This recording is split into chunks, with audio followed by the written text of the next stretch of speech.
It's estimated more than half of Sydney's population crowded around the shores of its harbour to witness the arrival of the Queen and Duke.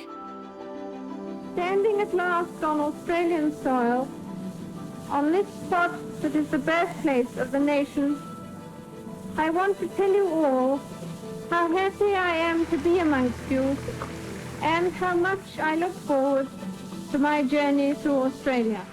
It's so obvious that it felt to white Australia that this was the moment where our 167-year history as a colony would be recognised and validated. And it came out in a lot of the emotion around the tour that it had been a very hard journey for white Australians, obviously harder for black Australians, but white Australia felt that people had been sent to this hard, difficult, unwelcoming land and had forged a modern nation out of it. And there'd been a lot of sacrifice to do that, and that we wanted the royal family to come and a reigning monarch to say to us, you have done well.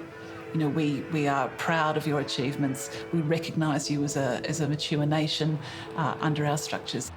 It was a blazing hot day, and in the glare, the Queen was finally compelled to use her dark glasses.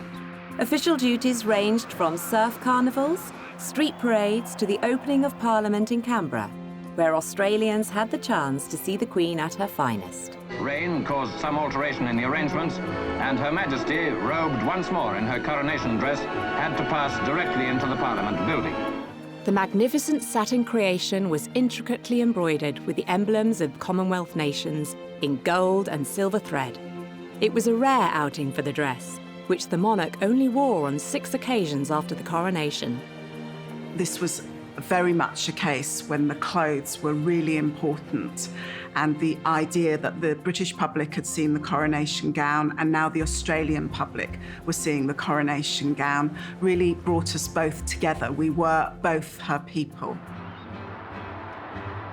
In the days before email and mobile phones, all attendees were told to set their watches to the ABC time signals at 9 a.m. every day to ensure the packed itinerary was carried out with military precision during the 8-week visit.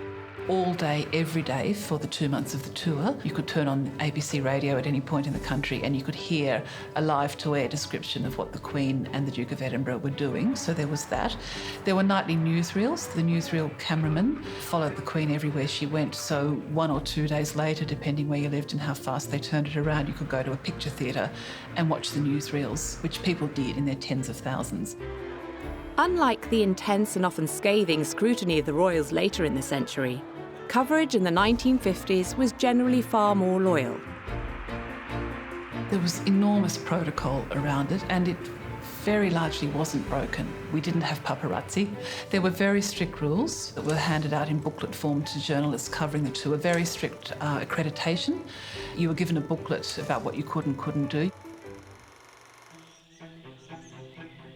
It is hardly surprising the constant travel took its toll. The royal couple visited 57 towns in as many days in their trek across the country.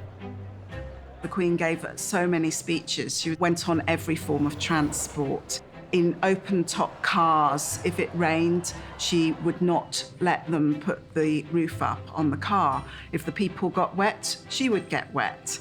When she was on the royal train going through country towns, she would get up in the middle of the night to wave at the people outside who had gathered along the route because she felt guilty that they had gathered to see her and they weren't seeing her. The final stop of Perth had some added complications, with a polio outbreak threatening to derail the tour. Prime Minister Robert Menzies insisted on a number of precautions. But in accordance with precautions adopted by government order, the Queen's bouquet was not actually accepted by hand. So she stayed on her boat, which was moored out to sea. The food was very tightly controlled and quite a bit of it was sprayed with antiseptic prior to being served to her to make sure there was no infection, and people weren't allowed to shake hands. People called it the city of bobs and bows because people just had to curtsy or bow to the Queen. They weren't allowed to touch her. For Australians, their moment of being close to the monarchy and the mother country had passed all too quickly. Never again would they be so enamoured with their British heritage and so in awe of the people at its helm. When the Queen sailed away in April 1954, there was tremendous sadness. As they had during other tours, people stood on the docks in Fremantle and just cried.